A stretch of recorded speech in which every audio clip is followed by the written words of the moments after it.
Hi everyone! Welcome back again to our YouTube channel. For today's content, mga lalabs, pupunta tayo ng Asian store. Naubusan kasi ako ng lumpia wrapper.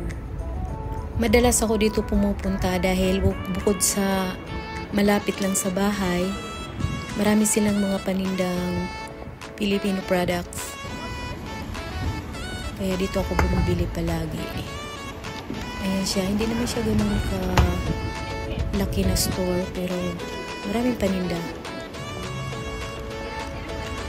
Supermercado. So ayan, bigas. Ang daming bigas.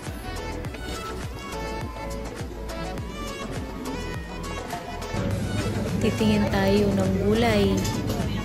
Ayan, may mga gulay sila dito. Ayan, may talong. Kukuha tayo ng talong dahil yung talong dito sa Spain, grabe ang lalaki. So dito sa Asian store, ayan lang yung talong talaga, literal na talong sa atin. Meron din silang okra. Ayan. So yan, kung nakikita nyo, mga product ng Pilipinas yan.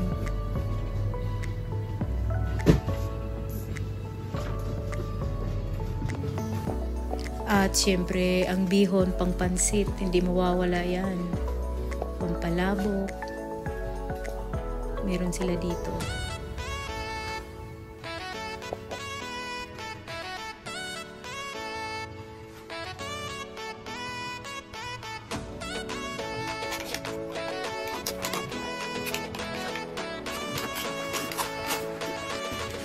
At ang all-time favorite na boy bawang. Talagang bumibili talaga pag pupunta dito. Talagang hindi pwedeng hindi ako bibili ng buy bawang. Garlic flavor.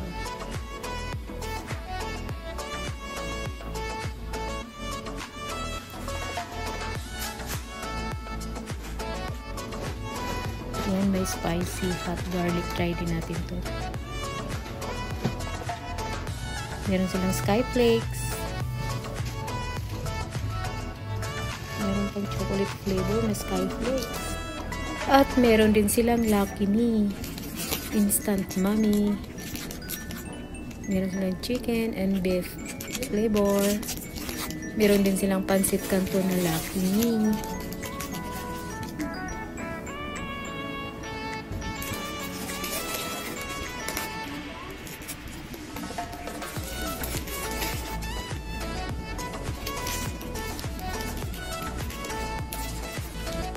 At ito talaga ang sadya ko dito, ang lumpia wrapper, dahil gagawa ako ng turon.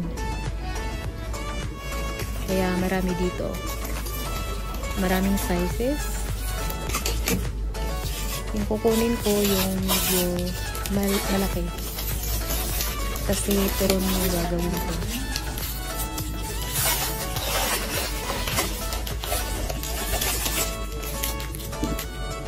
Yan, ito yung kailangan ko.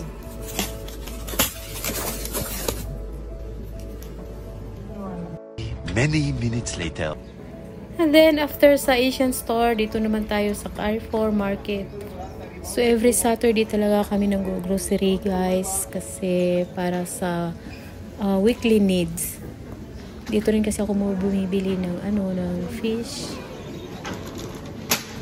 Oh wow, pagpasok mo pa lang, ito nabubungad sa'yo. Kasi nga, malapit ng Valentine's Day. So, mga pangregalo items for the Valentine's Day. Sana all. Ang ganda.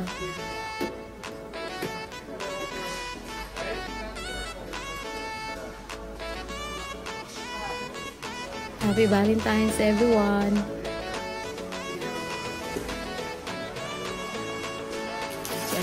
Cute. May maliit na teddy bear. So, meron din silang mga fresh na flowers. Ayan, so halos puro chocolates. Sweets. O ito, bouquet ng lollipops.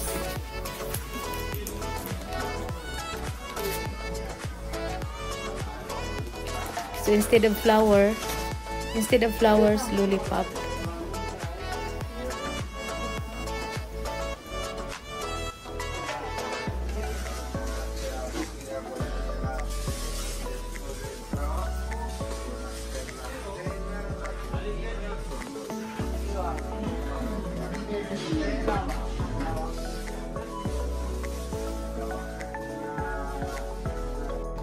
Dito naman tayo sa seafood section.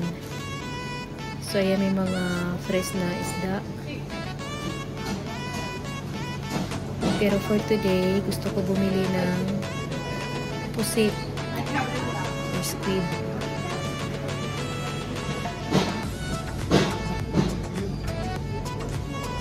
So, ito yung pusit. Presko din naman siya.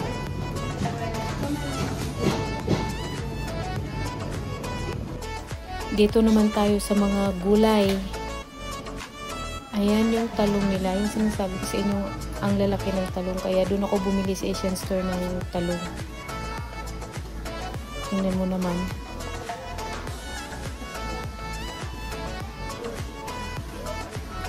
Pero mga fresh din ang mga gulay nila dito.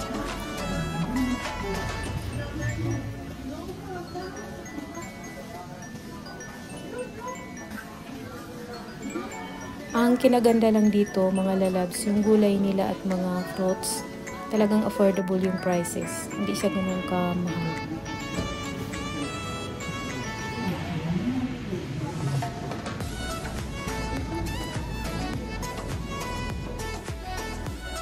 Ang dami ng strawberry. Season na pala ng strawberry na yun. Kaya ang dami na naman.